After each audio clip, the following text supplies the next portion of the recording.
Hi guys, welcome back to my channel. Following my previous video a few days ago, which I introduced the launch of my 3D cookie molds, in this video I'm going to introduce the second Sprinkle 3D cookie mold, which is ready and available for you guys. If you like, you can just avail it.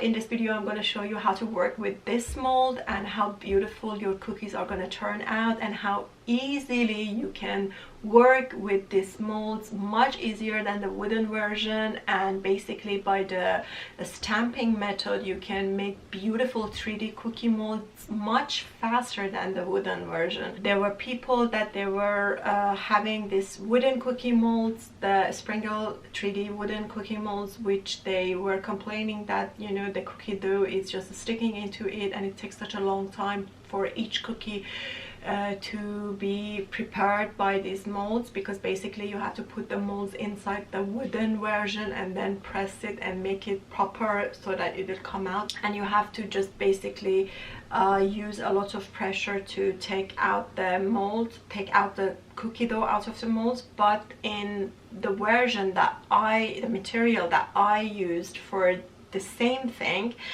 it's going to give you the same results. It's a much lighter cookie mold. It's the same beautiful cookies that you expect, much easier. Let's go and see how to make these beautiful cookies. And these molds are really just a few numbers of it available. If you would like to purchase them, you can go to my Etsy shop, which the link is down below in the description, and you can purchase, and it's available shipping worldwide. But it's just a limited number of the cookie molds. I try to make more of it in the future, but if you really like them, it's just a limited number. So let's go and see how easy you can work with these cookie molds and how beautiful your cookies are gonna turn out.